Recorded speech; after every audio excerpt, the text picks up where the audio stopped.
అందరికీ నమస్కారం. ఇప్పుడే అందిన వార్త. వాలంటీర్లకు బ్యాడ్ న్యూస్. చంద్రబాబు సంచలన నిర్ణయం. ఈ విషయాలన్నీ తెలుసుకునే ముందు వీడియోని పూర్తిగా చూడండి, అప్పుడే మీకు పూర్తిగా అర్థమవుతుంది. అదేవిధంగా చాలామంది సబ్స్క్రైబ్ చేసుకోకుండా వీడియోని చూస్తున్నారు, దయచేసి సబ్స్క్రైబ్ చేసుకోండి.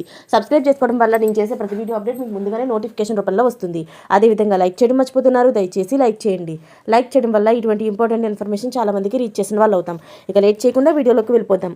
ఏపీలో వాలంటీర్ల నిరసనలు తీవ్ర రూపం దాల్చుతున్నాయి. గత ప్రభుత్వంలో నియమించిన వాలంటీర్లు ప్రజలకు ఇంటి వద్ద సేవలు చేస్తూ ప్రభుత్వ పథకాలను నేరుగా లబ్ధిదారులకు చేరవేసేవారు. అయితే వైసీపీ ప్రభుత్వం వారికి అనుకూలంగా పనిచేస్తుందని ఆరోపణలు వచ్చాయి. దీనిపై టీడీపీ, జనసేన నేతలు తీవ్ర విమర్శలు చేస్తున్నారు.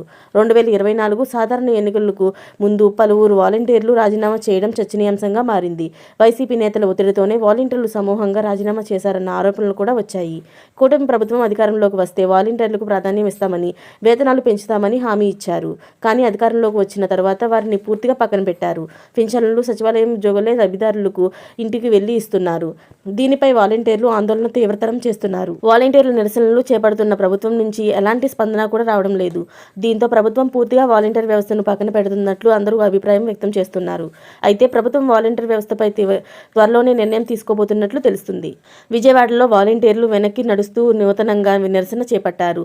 తమకు ఉద్యోగ భద్రత కల్పించాలని, పెండింగ్ వేతనాలు వెంటనే చెల్లించాలని డిమాండ్ చేశారు.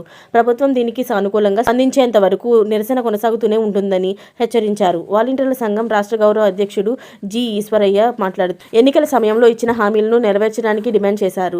గురువారం గ్రామ, వార్డు సచివాలయాలకు వినూత్న వినతి పత్రాలు అందజేశారు. శుక్రవారం జిల్లా కేంద్రంలోని మోకాల మీద కూర్చొని భిక్షాటన చేశారు.